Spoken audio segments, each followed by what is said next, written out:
हे hi everyone. Since आप सभी लोग यूपीएससी प्रीलिम्स के लिए प्रिपेयर कर रहे हो, 40 दिन बाद आपका एग्ज़ाम है। तो सबसे इम्पोर्टेंट जो होता है यूपीएससी प्री के लिए, वो यूपीएससी के खुद का पेपर होता है। एंड यूपीएससी ने कल ही सीडीएस का पेपर कंडक्ट किया है। This is your CDS paper. 12 तारीख को कंडक्ट किया गया है and this is one of the most important paper before your UPSC prelims. और जब मैं इम्पोर्टेंस की बात कर रहा हूँ तो ये इम्पोर्टेंट कंटेंट के टर्म में नहीं है। ये मत सोचो कि जो चीज़ें यहाँ आ रही हैं या फिर जो पूछी जा रही हैं डायरेक्टली प्रीलिम्स से पूछी जाएंगी। इनफैक्ट आप इस पेपर का पैटर्न देखोगे और यूपीएससी प्रीलिम्स का पैटर्न देखोगे, सीएससी का, डेट मीन्स, तो ऑप्शन सेटिंग में आपको डिफरेंस मिल जाएगा। But this paper is very important for your reality check.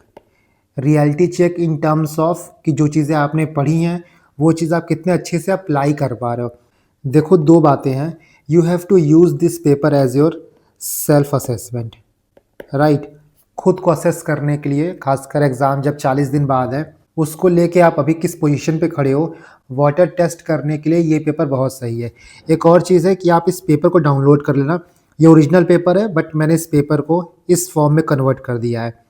यहाँ पे सारे क्वेश्चंस हैं एंड यहाँ पे आपका सेल्फ असेसमेंट रहेगा। हर एक क्वेश्चन को आप असेस करोगे कि किस क्वेश्चन में क्या चीज़ आप भूल जा रहे हो, क्या आपने मिस्टेक की है। एंड कोई क्वेश्चन आप सॉल्व कर लिए, वहाँ पे कोई आप लॉजिकल डिडक्शन टेक्निक लगाए, कुछ लॉजिकल रीजनिंग लगाए, तो कौन सी लॉजिकल रीजनिंग लगाए, वो चीज़ें यहाँ पे आप लिखते जाओगे।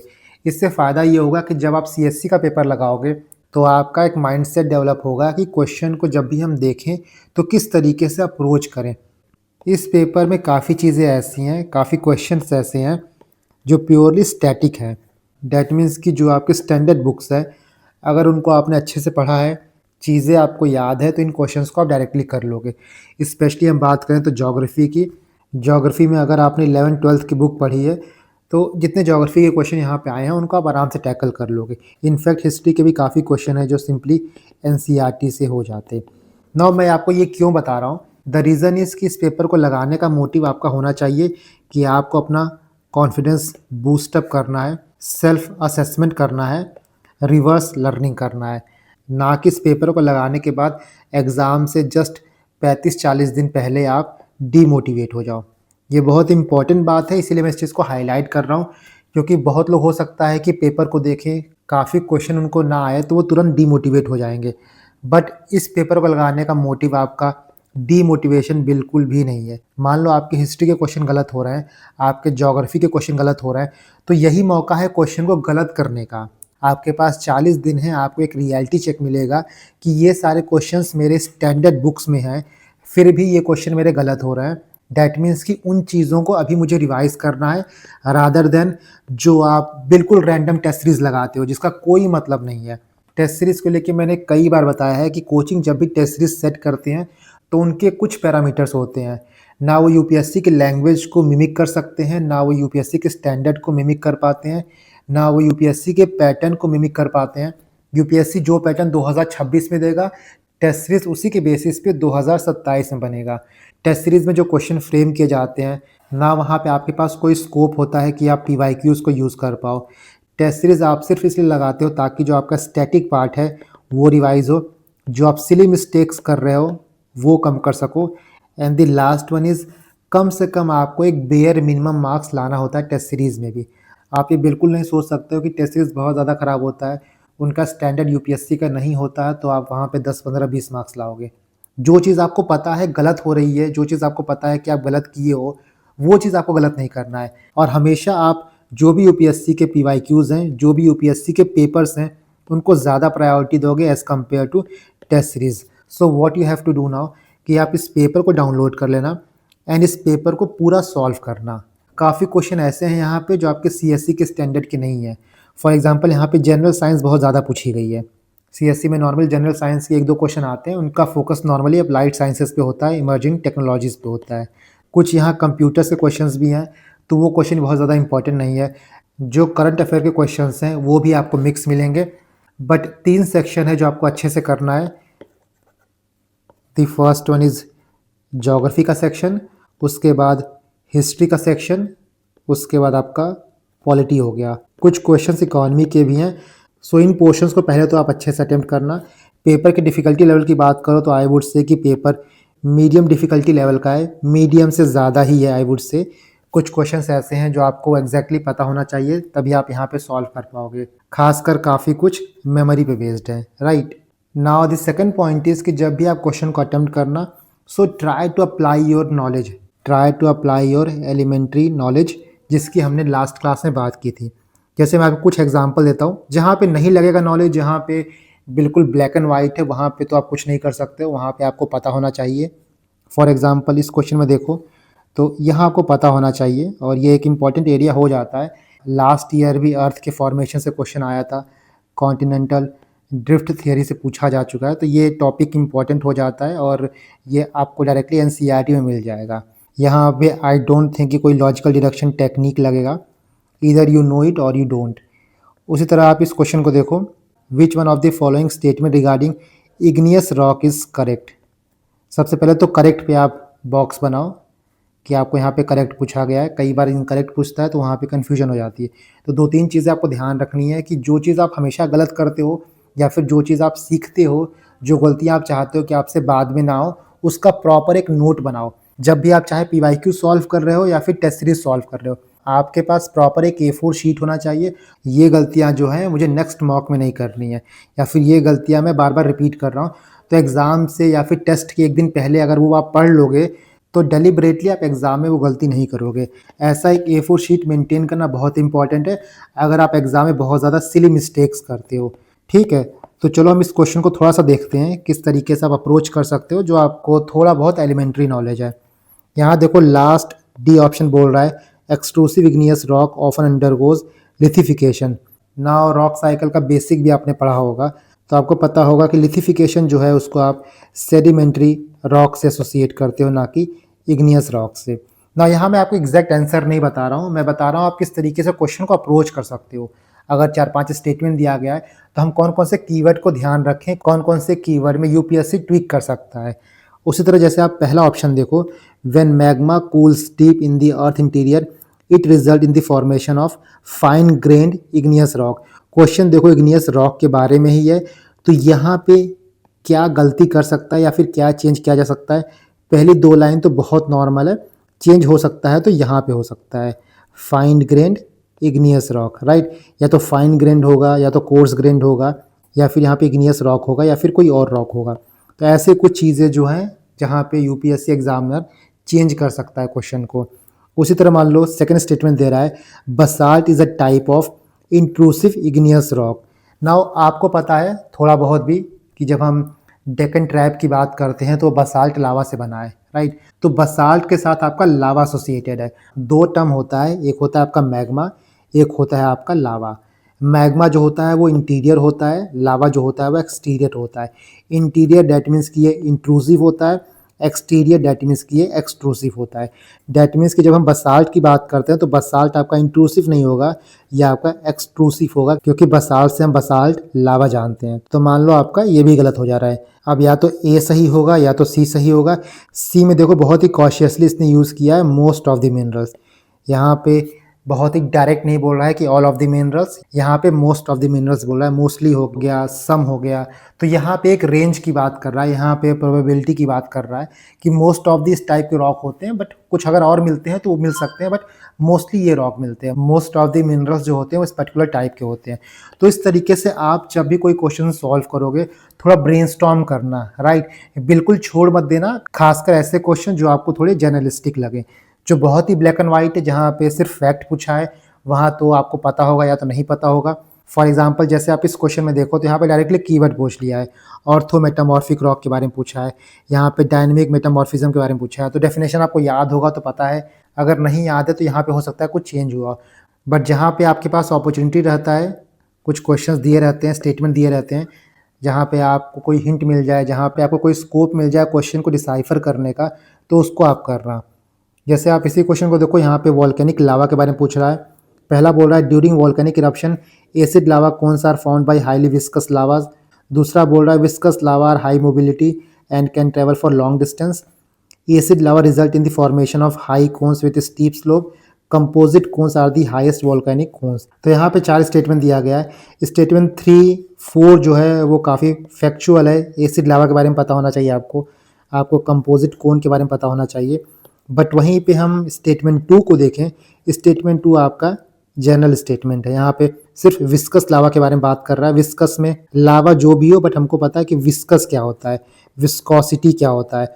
आपने हनी की विस्कोसिटी पढ़ी है, आपने इनफैक्ट वाटर की विस्कोसिटी पढ़ी है, आपने सिरप की विस्कोसिटी पढ़ी है। तो आपको पता है कि कोई चीज़ विस्कस होता है तब उसकी जो मोबिलिटी होती है वो स्लो हो जाती है, बहुत दूर तक वो ट्रैवल नहीं कर पाता, because of its thickness, because of its resistance.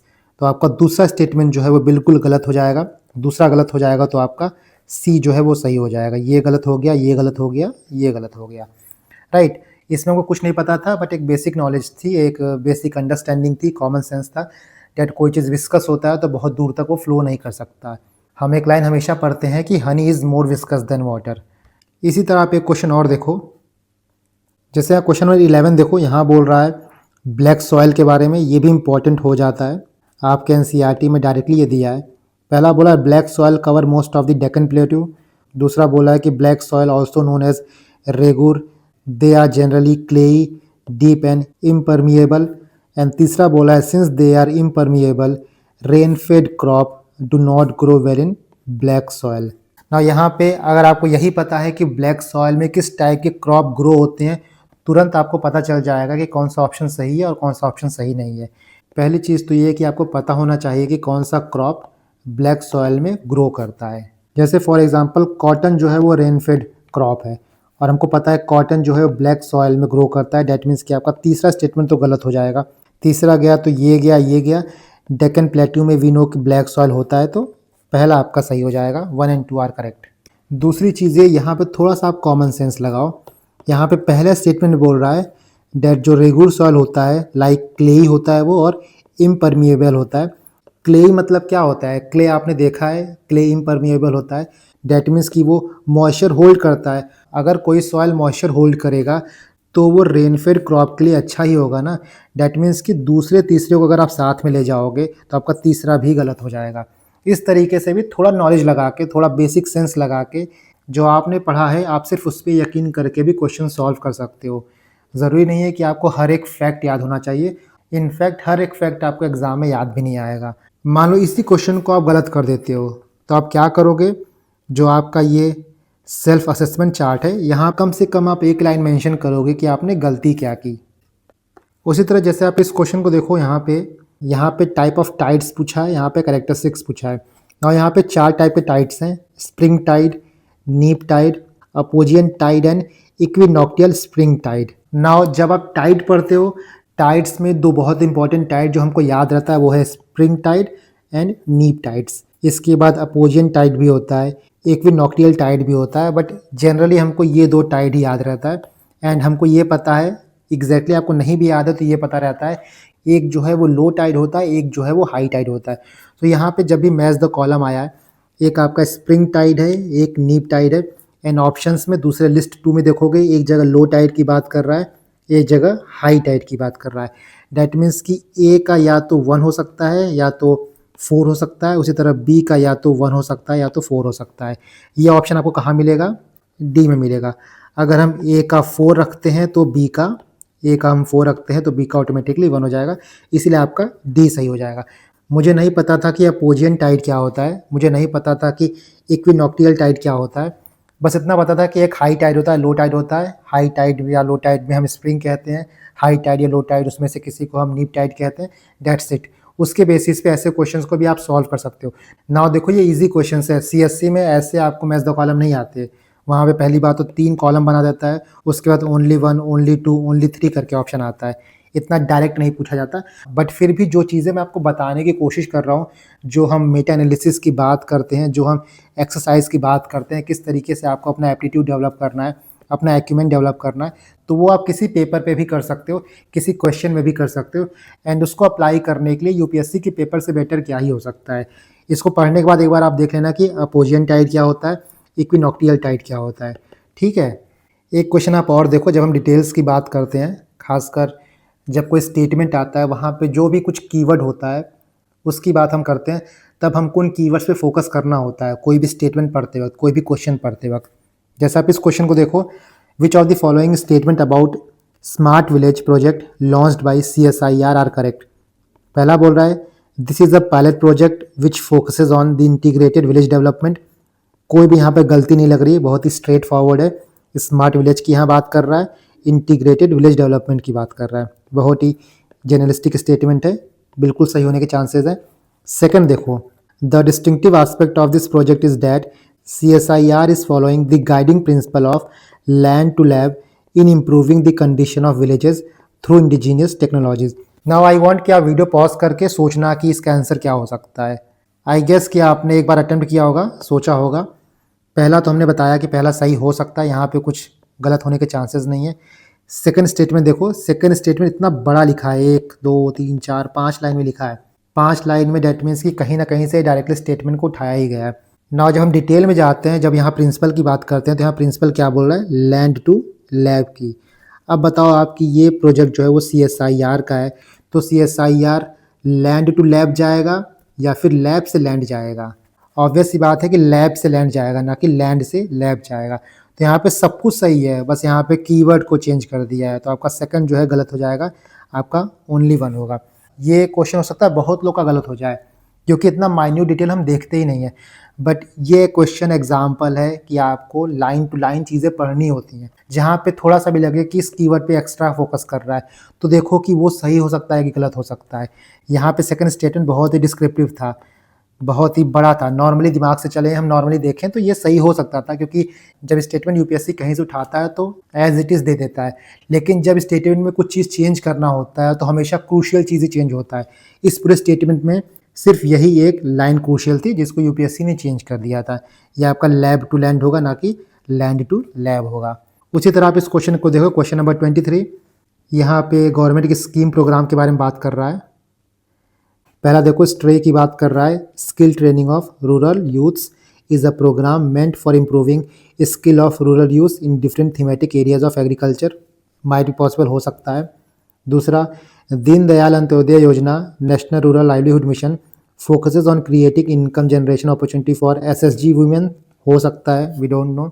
Startup village entrepreneurship programme is meant for creating and enabling rural business development ecosystem for supporting all women except for those engaged in self help group। अब बताओ तीसरे statement में कभी भी UPSC ये बोलेगा कि जो सेल्फ हेल्प ग्रुप की वीमेन है उनको इस प्रोग्राम में, इस एंटरप्रेन्योरशिप प्रोग्राम में हम पार्ट नहीं लेने देंगे। इंक्लूसिव ही नहीं हुआ ये तो ना।